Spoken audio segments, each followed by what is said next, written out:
El silencio, después de la gloria. Durante décadas, el nombre de Julio César Chávez fue sinónimo de combate, resistencia y orgullo mexicano. Para millones de aficionados, él no era simplemente un boxeador. Era una leyenda viva, un hombre que había convertido el dolor en disciplina, la pobreza en ambición y cada golpe recibido en una prueba de carácter. En el ring, Chávez parecía hecho de una materia distinta a la de los demás hombres.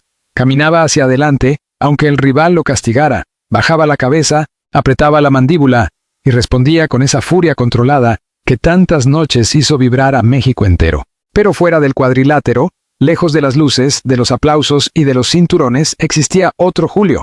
Un hombre más vulnerable, más silencioso, más cansado. Un hombre que había aprendido a vivir con fantasmas que no siempre se podían derrotar con los puños. La vida le había dado gloria, fortuna y reconocimiento, pero también heridas profundas. Chávez conoció la fama cuando todavía era joven, cuando el mundo parecía abrirle todas las puertas. Sin embargo, la fama también le cobró factura. En su historia hubo excesos, caídas, separaciones, reconciliaciones y momentos en los que parecía que el campeón más fuerte de México podía perder la pelea más difícil, la pelea contra sí mismo. Por eso, cuando Miriam Escobar apareció en su vida, muchos dijeron que ella había llegado como una especie de calma después de la tormenta. No era solo una mujer hermosa o una compañera discreta. Era, según quienes los veían de cerca, alguien capaz de hablarle a Julio sin miedo, de mirarlo no como una celebridad, sino como un hombre de carne y hueso. Con el paso de los años, esa relación se convirtió en una parte importante de la vida privada del campeón. Cerca de 3 décadas compartiendo momentos buenos y malos, parecían haber construido una fortaleza emocional difícil de romper. Habían pasado juntos por enfermedades, problemas familiares, discusiones, reconciliaciones, y el peso inevitable de vivir bajo la mirada pública. Para cualquiera que los observara desde fuera, Julio y Miriam representaban una pareja que había sobrevivido a todo. Mientras otros matrimonios del espectáculo o del deporte se apagaban entre escándalos, ellos parecían sostenerse con una mezcla de costumbre, cariño y complicidad. La calma era apenas una superficie. Debajo, algo empezaba a quebrarse. Julio lo notó primero en los detalles pequeños. No hubo una gran escena, ni una confesión repentina, ni una prueba imposible de negar desde el primer día. Todo comenzó con cambios casi invisibles. Una llamada que Miriam contestaba lejos de él. Una sonrisa rápida frente a la pantalla del teléfono. Un silencio extraño cuando Julio entraba en la habitación. Un perfume distinto en horas en las que no había reuniones, ni eventos, ni visitas. Al principio, él no quiso pensar mal. Había aprendido con los años que la desconfianza puede destruir incluso aquello que todavía está vivo. Además, Julio no era un hombre ingenuo.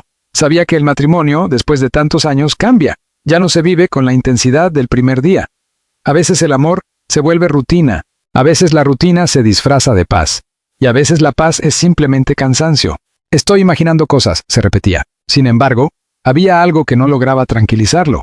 El hombre que parecía estar siempre cerca de Miriam era alguien que Julio jamás habría considerado una amenaza, el chofer privado de la familia. Era un hombre reservado, atento, de pocas palabras. Durante años, había formado parte del entorno doméstico, manejando discretamente, abriendo puertas, esperando fuera de restaurantes, acompañando traslados familiares y manteniéndose siempre en ese lugar invisible que suelen ocupar quienes trabajan cerca de personas famosas. Nadie lo miraba demasiado, nadie pensaba demasiado en él. Tal vez por eso, fue precisamente él quien se convirtió en el último hombre que Julio habría imaginado dentro de una traición. El campeón había enfrentado rivales feroces, había visto venir golpes que podían derribar a cualquiera, sabía leer el movimiento de los hombros, la tensión de las piernas, la dirección de una mirada. Pero en la vida privada, los golpes no siempre avisan. Algunos llegan en silencio, no suenan como campanas, no tienen árbitro, no hay público gritando, no hay esquina donde descansar. Una tarde, después de regresar de un compromiso, Julio encontró la casa demasiado quieta. Ese silencio le pareció extraño. No era el silencio normal de una casa grande, sino un silencio cargado de algo que se había escondido demasiado rápido. Miriam estaba en la sala, con el teléfono en la mano. Al verlo entrar, apagó la pantalla.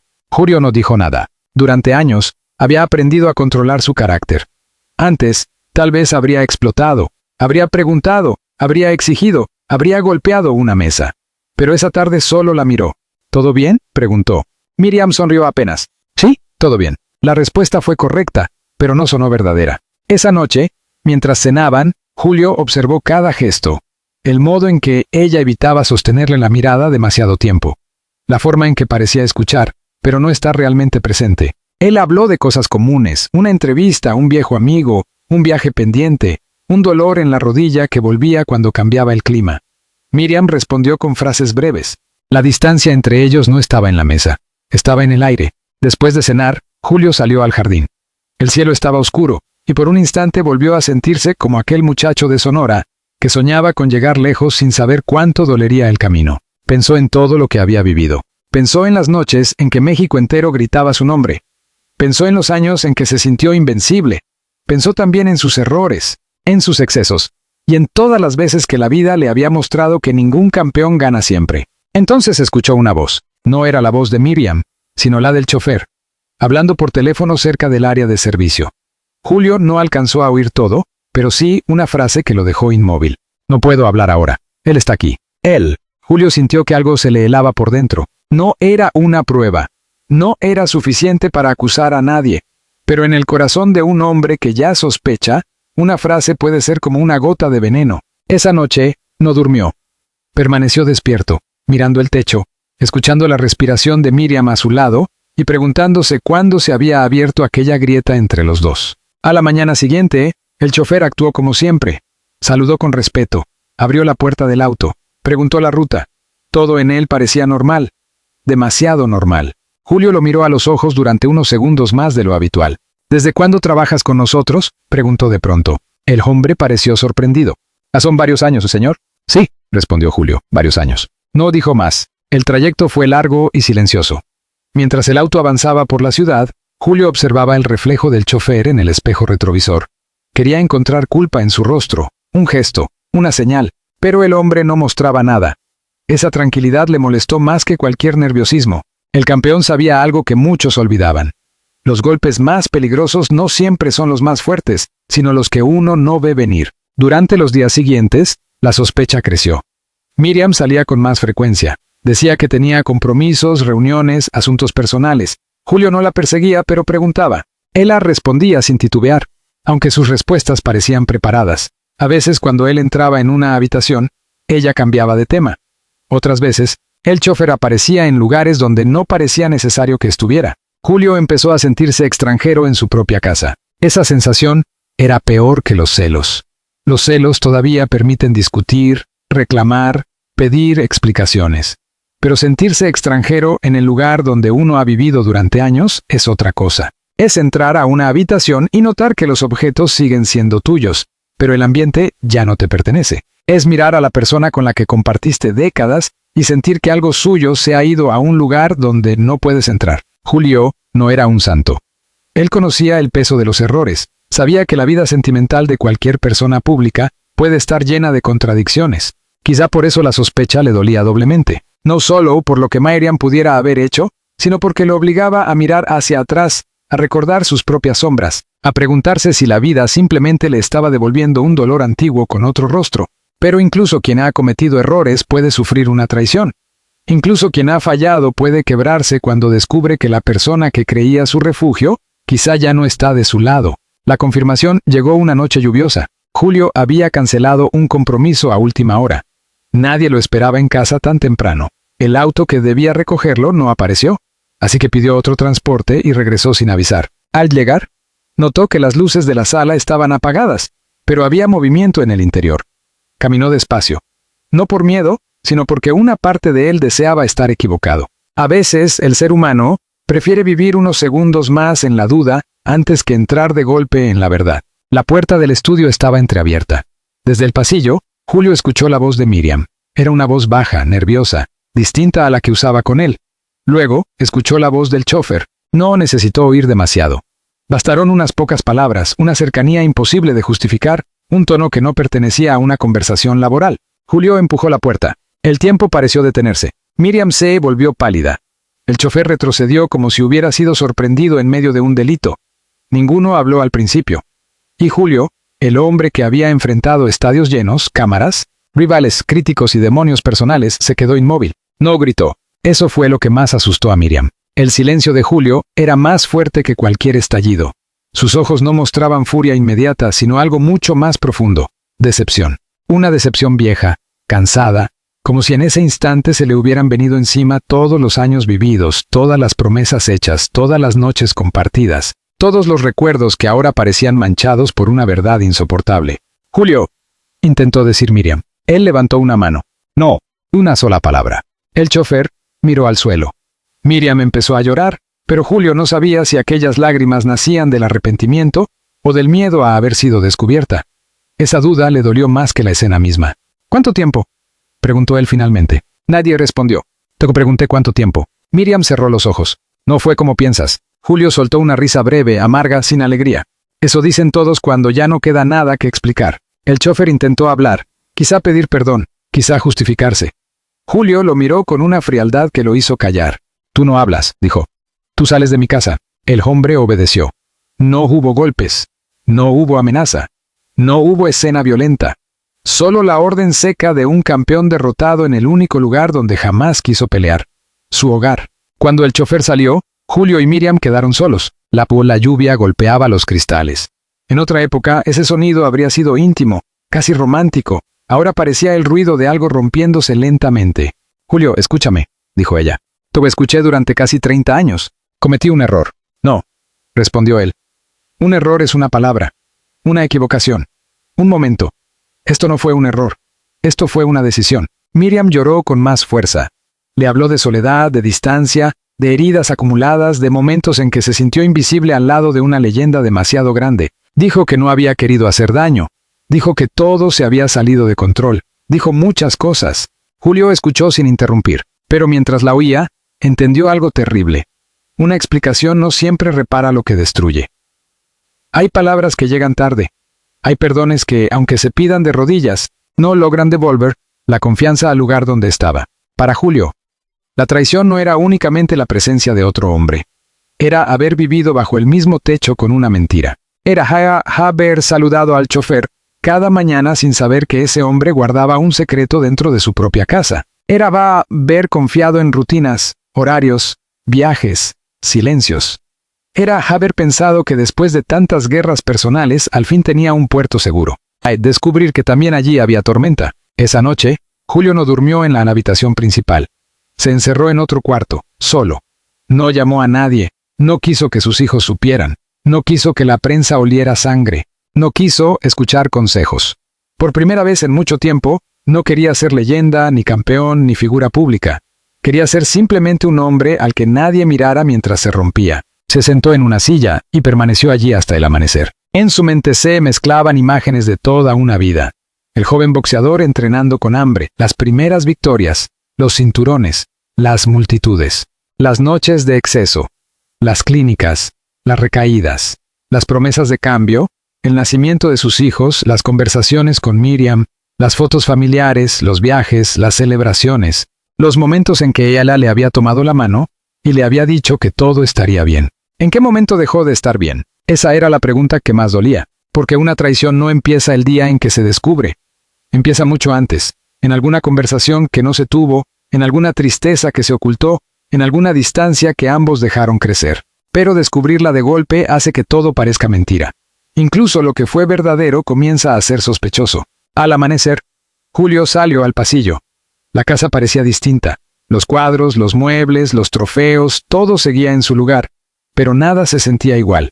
Miriam estaba sentada en la sala, con el rostro hinchado de llorar. No había dormido. «Quiero explicarte todo», dijo ella. Julio la miró largamente. «No sé si quiero escucharlo. Tenemos una vida juntos». «Teníamos». La palabra cayó como una sentencia. Miriam bajó la cabeza. Julio no estaba seguro de querer separarse. Tampoco estaba seguro de poder quedarse. Ese era el verdadero infierno. No saber qué decisión dolería menos. Si irse, perdería casi 30 años de historia. Si se quedaba, tendría que vivir con la imagen de la traición respirando en cada rincón. El campeón comprendió entonces que hay derrotas que no aparecen en los récords. Ninguna estadística hablaría de esa mañana. Ningún comentarista deportivo analizaría su caída. Ningún juez levantaría la mano de un ganador. Pero él sabía que acababa de perder algo que quizá no podría recuperar nunca. La confianza. Guay sin confianza. Incluso el amor más largo empieza a caminar como un cuerpo herido. Con Julio César Chávez. El hombre que tantas veces se levantó de golpes imposibles. enfrentando una caída silenciosa dentro de su propia casa. No frente a un rival con guantes. No bajo las luces de Las Vegas. No ante miles de fanáticos. Sino frente a una mujer que había sido su compañera durante años. Y frente a una verdad que, de ser real en este relato, le habría cambiado para siempre la forma de mirar el pasado. Porque a veces el golpe más devastador no viene del enemigo. Viene de la persona que uno creyó hogar. La última pelea dentro de casa. Después de aquella noche, Julio César Chávez entendió que el dolor más difícil no era el que se sentía en el cuerpo, sino el que se quedaba atrapado en el pecho. Durante años había pensado que ya conocía todas las formas de la caída. Había perdido combates personales, había enfrentado críticas, había visto cómo la fama podía convertirse en una jaula. Pero nada de eso se comparaba con la sensación de mirar a Miriam y preguntarse si los últimos años habían sido amor, costumbre o una mentira cuidadosamente sostenida. Julio no tomó una decisión inmediata. No era un hombre impulsivo como muchos imaginaban. La edad, las heridas y la experiencia le habían enseñado que una palabra dicha con rabia podía destruir más que un golpe. Por eso eligió guardar silencio durante algunos días. Miriam intentó acercarse. Le preparaba café, buscaba hablar con él, le pedía una oportunidad para explicar lo sucedido.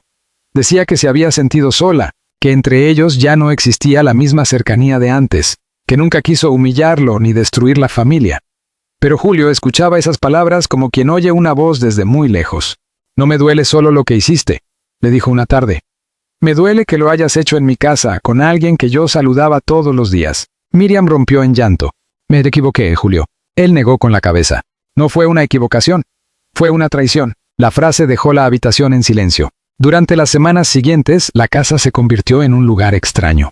Ya no había gritos ni discusiones fuertes, pero tampoco había paz. Todo era frío, las comidas eran breves, las conversaciones, necesarias, los recuerdos, incómodos. Cada rincón parecía guardar una escena del pasado, una celebración familiar, una fotografía, una promesa, una noche feliz. Pero ahora esos recuerdos no consolaban, dolían. Julio comenzó a pasar más tiempo fuera. Visitaba el gimnasio, hablaba con viejos amigos, se refugiaba en sus rutinas. El boxeo, una vez más, se convirtió en su manera de respirar. Allí, entre sacos, guantes y olor a sudor, podía sentirse menos vulnerable. Los golpes tenían sentido. El dolor físico era honesto. En cambio, el dolor del corazón no obedecía reglas. Una mañana, uno de sus amigos más cercanos lo encontró sentado junto al ring, mirando al vacío. «Campeón, ¿estás bien?» Julio tardó en responder. «Ha estado peor», dijo. «Pero esta vez no sé contra quién pelear». Su amigo entendió que no debía insistir. La historia empezó a pesar también sobre Miriam. Ella sabía que había cruzado una línea casi imposible de borrar. Intentó pedir perdón muchas veces, pero cada intento chocaba con el mismo muro. Julio ya no confiaba.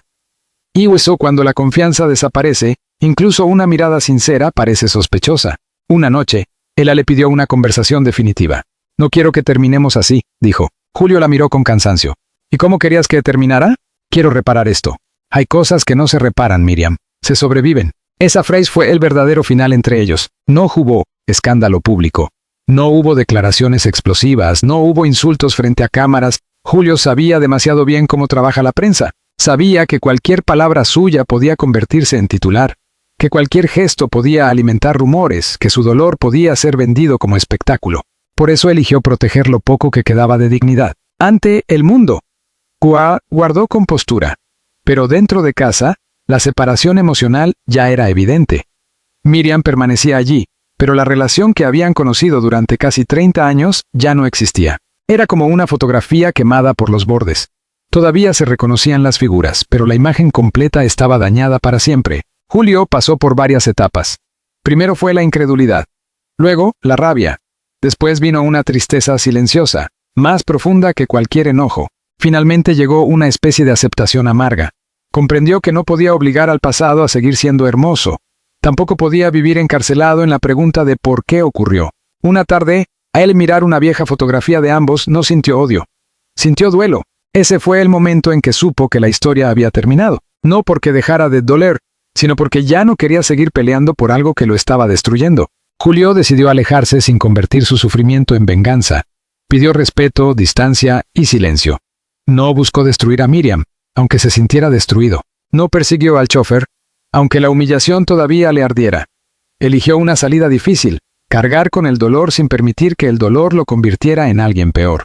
Perdonar no siempre significa volver, dijo en una conversación íntima. A veces perdonar es soltar, aunque uno todavía tenga el corazón partido. Con el tiempo, Julio volvió a mostrarse ante la gente.